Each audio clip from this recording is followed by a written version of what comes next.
This is the Ozone Pure V1 in a 4-meter size. It's marketed as a snow kite. I'm just showing you here what you get when you open the bag.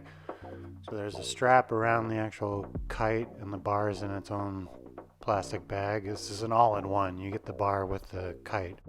The kite is on 12-meter lines, and it comes with an extension. I'm not sure how long that extension is. I think it might be 3 meters. So 15 meters total, give or take, which is a lot shorter than your average kiteboarding kite. Right here you can see I'm taking the bridle lines out of a Velcro fastener that's on the trailing edge of the kite. I guess if you're somebody that detaches your lines after every flight, that's kind of nice to have. You can see that the intake vents have a mesh covering on them. Certainly nicer than having them wide open.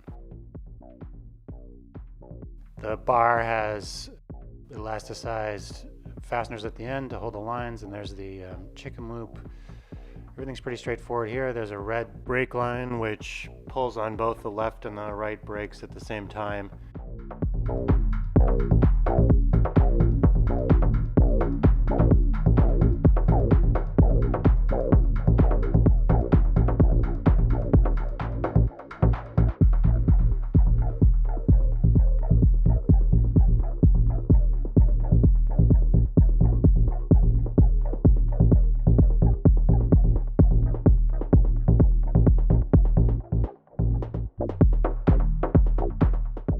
So right now I'm flying inland in fairly gusty but light winds. Just demonstrates how the kite behaves generally in the sky. You can see that the steering is sort of swivelly, as could be expected for a relatively low aspect kite.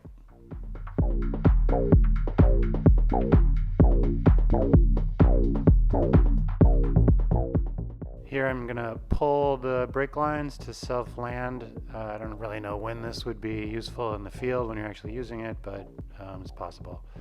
So yeah, they're pulled. Didn't do a great job of landing it in this particular case.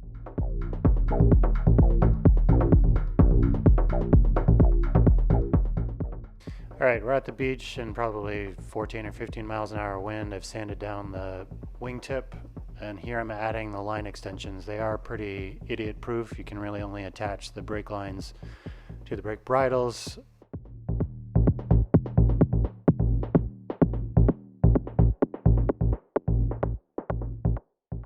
So this kite has enough power to pull me on the sand. I weigh about 190 pounds. It's a 4-meter kite, and at the very start of its rated wind range, that's pretty decent.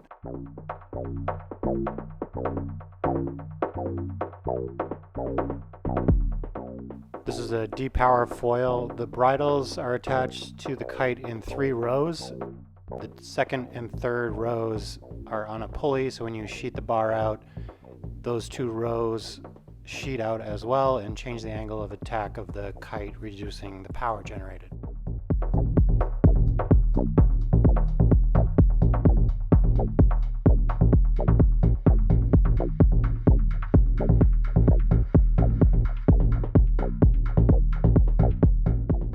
Certainly a gentle start here with the buggy. The wind speed was probably at one of the lower points during the day, but it did pick up. You'll see that in a second.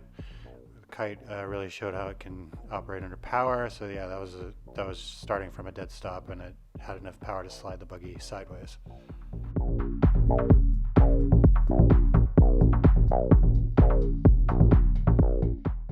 This is at probably 18 miles an hour of wind, so that kite's operating pretty well.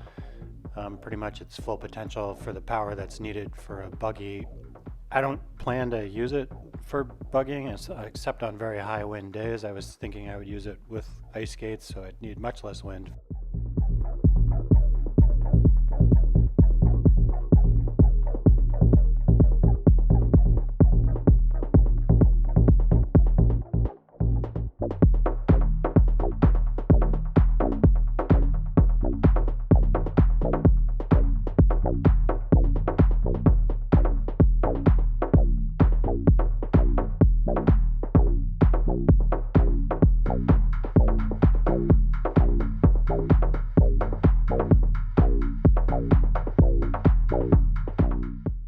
Yeah, so all in all, I'd say this is a pretty good deal for what you pay, which is a fraction of what you would pay for like your full-scale Ozone or a Fly Surfer.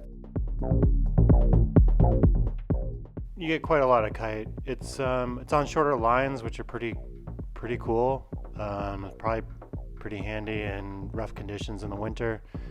The D-Power works fairly well as far as I could tell this day. The bar with the chicken loop, it's top quality stuff, just as good as a kiteboarding bar as far as I could tell, so no cut corners there. So check them out, Ozone Pure V1.